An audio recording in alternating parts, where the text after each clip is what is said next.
Electronically driven choices cause a lot of modern-day anxiety. Do you remember MySpace? It was a website founded in the early days of social media. The online hangout was launched in January 2004. After just 1 month online, over 1 million people had joined. MySpace was one of the earliest examples of the popularity of social media meeting sites. Now, socialization online is so common that almost 3 billion people are members of Facebook. Much research says this type of web-based socializing is linked to higher than normal anxiety and depression, loneliness and stress, and even self-harm and suicidal tendencies. This is an example of a modern-day activity deemed socially acceptable, causing anxiety that could easily be avoided. The TechJury website tells us that the average social media user spends 2.5 hours on sites like Facebook, Instagram, Messenger, and Twitter in 2022. Devote less time to this web-based activity and you could benefit from less stress and anxiety. Your attachment to your phone is partially to blame. Your smartphone ramps up levels of anxiety in a couple of different ways. Firstly, it can keep you from making physical, social connections. You spend more time playing games and checking in on social media on your phone and less time in the real world interacting with others. Physically socializing is a simple way to trigger the production of feel-good chemicals while reducing the stress-producing chemicals in your body. Something is calming and stress-relieving about being around other people. You don't get the full benefit when those people are at the other end of an internet connection. Another way your phone promotes anxiety has to do with FOMO. That's the fear of missing out. Phones are small and portable. That means you have your phone with you just about everywhere you go. No matter what you're doing, you can pick up your phone and find out if you've received an email or notification. You're scared you're going to miss something, so you're constantly attached to your phone, hoping you won't miss out on something wonderful. This is actually good news. People with chronic anxiety or an anxiety disorder don't always feel that they have control. Seek help from a mental health professional if your anxiety is constant and you don't believe you have much control over them. Mild anxiety and the fact that it might be caused by your web browsing and phone using habits is great news. You have control over those behaviors. All you have to do is spend less time on your phone and the internet to see if that might be causing much of your anxiety. In most cases, you'll find that less time on your phone and engaged in social media won't spell the end of the world. Adopt healthier activities instead, like socializing physically instead of electronically. Don't immediately grab your phone when you're bored or have a few minutes of free time. Get outside and spend time with Mother Nature rather than cooping indoors. Read a book, call a close friend and have a chat instead of texting them. Attend a sporting event or concert. Pick up a new hobby or take time to finally clean that messy, disorganized garage or spare bedroom. Understanding that modern phone and social media habits can cause a lot of anxiety and depression is good news. It means all you have to do is choose healthier options. This can eliminate some of the anxiety in your life and reintroduce you to the unplugged world with so much to offer. The 4 A's of stress relief can help reduce feelings of anxiety. A little anxiety from time to time is normal. You're running late to work, your boss already has talked with you about showing up on time, you haven't been the most punctual employee in the past, and here you are, running late again. It's a common reaction to get anxious about this situation. Did you let the cat out before you left home this morning? Are you going to make the right impression on a first date? This is the first time you're giving a presentation at work, and the company owner will be in attendance with several other company bigwigs. Are you properly prepared for this experience that can make or break your career? These are examples of normally tense situations. Even though they aren't as unhealthy as chronic anxiety, you'd still like to avoid them. To get the upper hand on anxious feelings, whether irregular or infrequent, put the 4 A's of stress relief to work. Avoid, alter, accept, and adapt. Avoid. Extreme cases of anxiety may not be influenced by your surroundings or the people you deal with.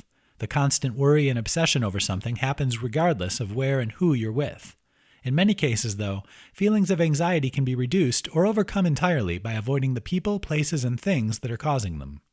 This might only apply when you can control your surroundings and who you spend your time with. If you can, avoid people that make you anxious. Control your surroundings, your environment. Avoid taking on lots of unnecessary responsibilities that can ramp up your anxiety. Steer clear of things you know are likely to make you anxious. Alter. This stress reduction practice is empowering. You take action. Look at what's happening around you and attempt to change the environment or situation to create more positive feelings. You may ask others to engage in some different type of behavior.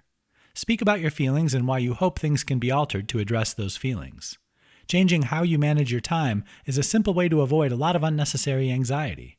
If you can change or alter stressors making you feel anxious, do so.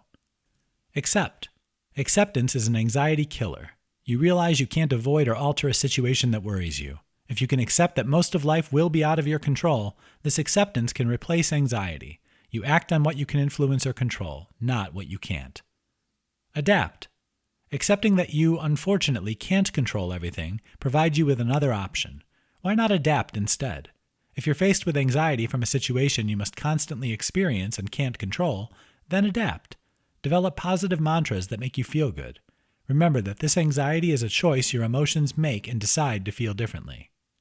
Adjust the way you look at a situation. After you experience anxiety and nothing bad happens, remind yourself of this later. It can take the negative power out of anxiety. You look back and realize that you may have been obsessing and worrying for no reason. These 4 A's of stress relief can help you experience fewer anxious feelings. You reduce your level of anxiety and create more positive emotions. If these and your other efforts to reduce anxiety don't create the outcome you're looking for, talk to a mental health professional as soon as possible. Sensory grounding techniques for relief from anxiety. Grounding is a technique to help you relieve stress and anxiety. When something is grounded in the very literal sense, it's connected to the ground. It's stationary. As an anxiety treatment, grounding means you connect to the present moment. All your energy is focused on your physical environment and how you sense it right now. This treats anxiety because it takes thoughts away from a place of worry. That's what anxiety is. It's worrying, stressing out, and obsessing over a situation, perceived or real. Grounding brings you back to how you're sensing your right now moment. Here are a few sensory grounding techniques you can use in many situations for instant anxiety relief. Give your hands a bath. You can calm your mind and refocus your attention by placing your hands under running water. If you have control of the water temperature, you want to move between warm and cold sensations every 30 seconds or so. Feel the water on your hands and engage in what's happening.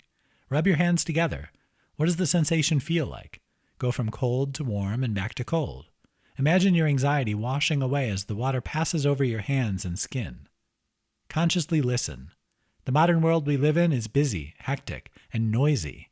Without consciously doing it, your mind and nervous system team up to block out most of what's going on around you. When you subconsciously realize what you're hearing isn't important or can be a distraction, it's ignored. This grounding technique for treating anxiety has you consciously listening. Close your eyes and listen. What do you hear? Listen deeply and intensely. What are the different sounds you're hearing? Identify each and every one of them and totally experience them. What do you see? Your visual environment can be very crowded. The idea here is to focus on one very specific object. It should be close to you if at all possible. What does it look like? What are its colors? Is it moving or stationary? Describe to your mind exactly every detail of what it is you see.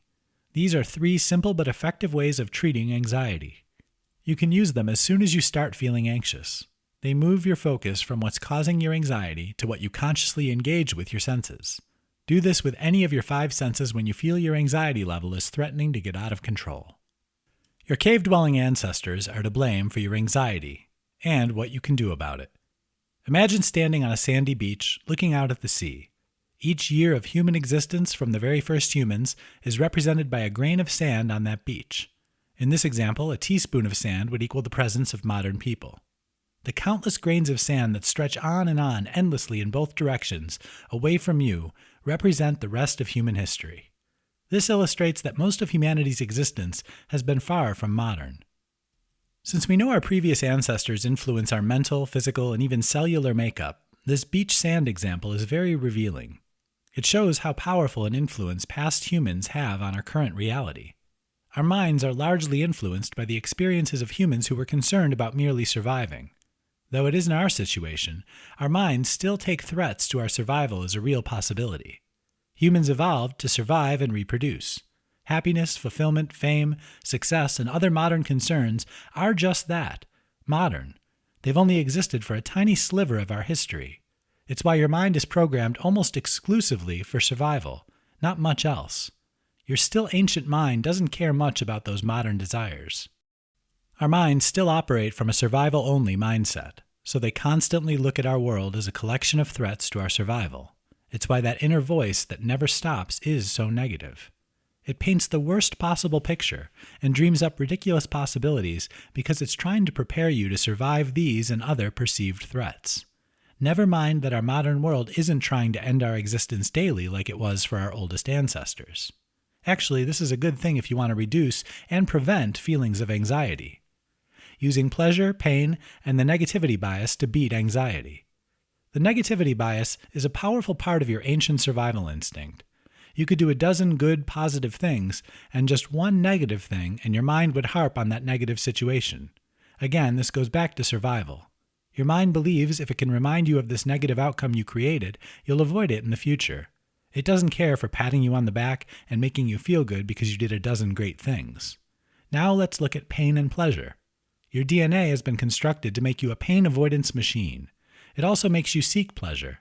Over time, it's noticed things that allow your ancestors to survive and reproduce, and positive emotions have been attached to those behaviors.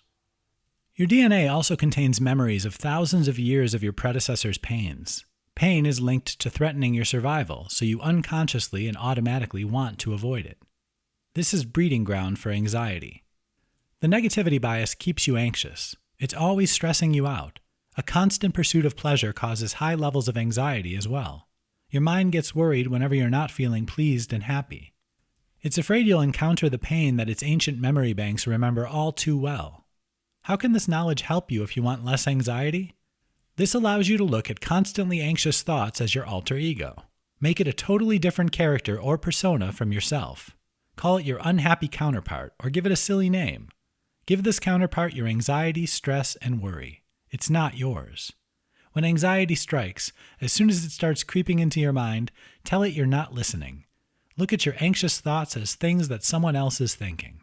Sometimes you might be anxious for a good reason. You have an upcoming test and haven't been studying much, so instead of giving in to anxiety, take some time to study before the test. In most cases, you'll find that your anxious, usually negative thoughts do nothing but damage your life. They aren't preparing you for anything that's going to happen or could happen, and are instead causing unnecessary stress and worry. Your brain is plastic to an extent. It can be molded and stretched. You can create a different mental makeup than you currently have. You do this when you tell your stress and anxiety that it belongs to your ancient ancestors and not to you. Understand that this exercise can help when mild anxiety is at work. If you're constantly anxious to the point that it's threatening your daily routine and quality of life, contact a mental health professional. You may be suffering from an anxiety disorder rather than normal doses of anxious feelings that can be treated with this mental reprogramming method. What's the difference between anxiety and stress? If someone's experiencing anxiety, it might be because they're stressed out about something. If you are stressing out over something worrying you, it's safe to say you are anxious. In other words, anxiety and stress are very closely related. As a matter of fact, they create similar symptoms. The symptoms of stress: anger, difficulty sleeping, irritability, fatigue, muscular pain, digestive issues. The symptoms of anxiety: it's hard to focus and concentrate, fatigue, rapid breathing, muscular pain and tension, increased heart rate, irritability. Stress and anxiety are both emotional responses. They're how a person deals with what's happening around their thoughts. Usually, stress is caused by some external factor. Maybe you're arguing with a friend. Something happened and the two of you are at odds. You both care for each other, so this is very stressful. In these short-term situations, reconciliation can end the stress. Some stress is long-term. If a person suffers from a chronic disease, their physical health problems can lead to mental stress that might be experienced daily. In this case, some outside source has triggered the stress response, as with most other issues where stress is experienced. How anxiety is different from stress. We mentioned earlier that anxiety can be a response to a stressful situation. If you and your friend have a serious argument, that can cause a lot of anxiety. Anxiety differs from stress because it usually doesn't go away when the stressor is removed. It's a worry taken to the extreme. This is often worrying about things that aren't actually troublesome. The person experiencing anxiety perceives some issue that really isn't there. Whereas stress is often fleeting, anxiety is commonly persistent. Treating mild anxiety. If your anxiety doesn't threaten to keep you from dealing with your daily responsibilities, it can respond to simple treatment. Being physically active is often enough to trigger a feel-good chemical response that helps you overcome mild anxiety. Regularly getting plenty of restful sleep, enjoying a healthy, nutritious diet, and discussing your problems with loved ones are other coping mechanisms that defeat short-term or mild anxiety. If you're regularly anxious and these treatments don't help, consult a mental health professional. When your anxiety affects your normal daily functioning, it threatens your quality of life and can lead to serious mental and physical health problems if not treated properly.